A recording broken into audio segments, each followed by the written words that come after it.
Molweni, ni right?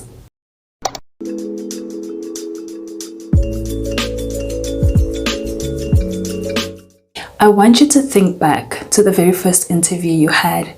The very first time you put yourself in an environment where you wanted strangers to judge you, to measure you based on what you bring to the table and not your intrinsic value.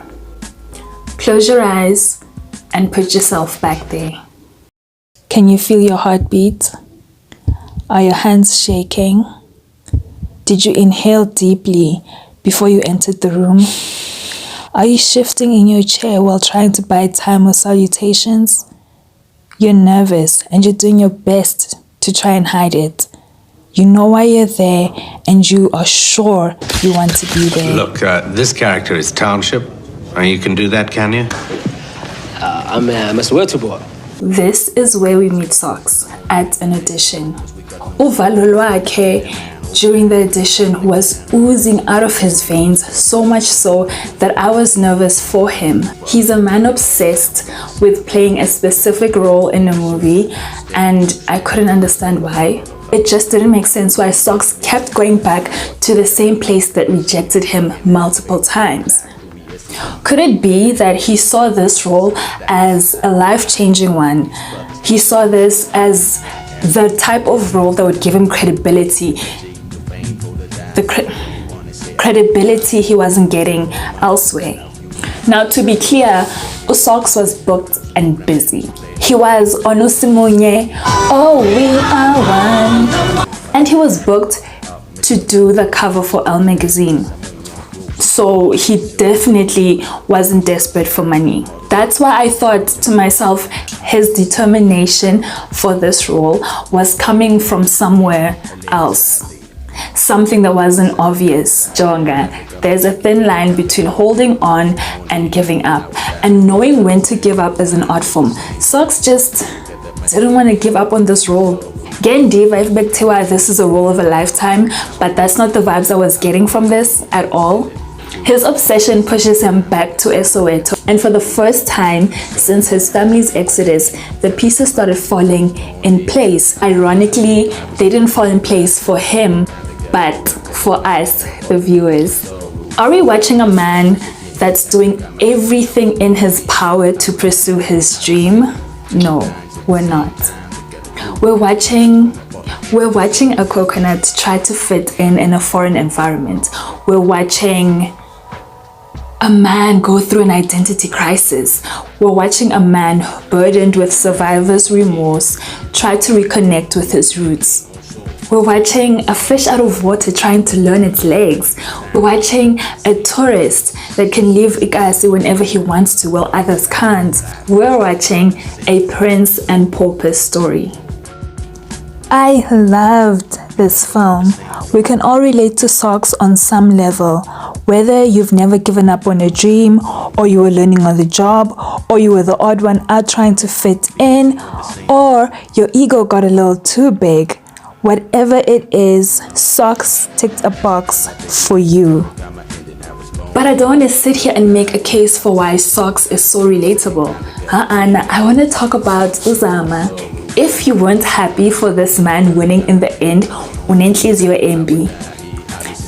Okay, where he's not without his flaws. He was deeply jealous of Sox's soft life.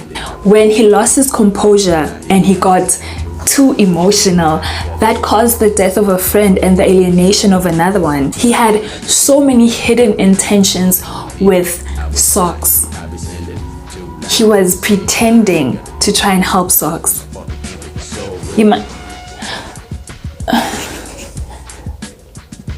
Am I the one with... Mhlambi, I was wrong about Uzama. Maybe ndim lo nenhliziyo embi. Because why am I rooting for a man like this? Clearly I've been indoctrinated, because here I am rooting for the villain, but I just can't help it. This man played the victim card into our hearts by talking about how hard life got Soweto after Sox's exodus, and how Sox basically won because his family could afford to move to affluent Rosebank. The fact that I'm rooting for Uzama is testament to the good writing in Hijack Stories. And for that, I just want to take time to thank the writers. To be able to put together a story with flawed, complicated, and complex characters that are relatable without making it feel heavy and dense with drama is a skill. It's a skill that we don't celebrate enough as film lovers. If we just look at the characteristics between Uzama no Sox, it's clear that Uzama is the antagonist. He's the villain, the bad guy, the one we're not supposed to root for. And what the writers did by giving him a redemption arc, then snatching it away, woo! Brilliant. And I wasn't even mad. I wasn't mad because this is exactly what Sox wished for. And they always say we need to be careful for what we wish for. Look at Sox. But yeah, it is a Ikombi, and I'm still rooting for Uzama. When he went and got his new life, when he switched positions with Sox, I was rooting for him. I really was. Uzama was the epitome of Ubrabiza. Sox wanted his life and now he has it. I'm leaving out a lot about Hijack Stories in this video, like the cameo by Ujubla Masweet Correction 6, or the fact that Sox was cheating on his white girlfriend, or the number of life-threatening situations Michael Schumacher was a Soweto must have been in order for him to master his emotions, a clutch, and the road. How he wasn't suffering from PTSD is a miracle. Also haven't even touched on the role that Mushidi Mutekwa's character played in Sox's life, in all of it that happened to him. But I'm gonna end the video here. One day we definitely need to talk about the golden age of South African media, and specifically focusing on the decade that Hijack Stories was made. Every piece of media that came out in this decade was a heavy hitter.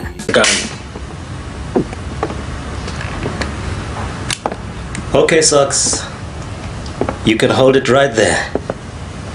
That's good. Man, here he is. Producer want to speak with you.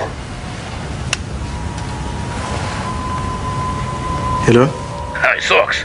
You play the real Brabiz, I'm fine. Maybe I should change the name of the character to Oprah Sox.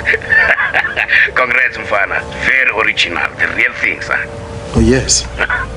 I am, in fact. No, for sure, Fox. I am the real thing. Hey, fun. I'm going to make you a star, fun. Serious? Yeah, I'm a drum shell, son.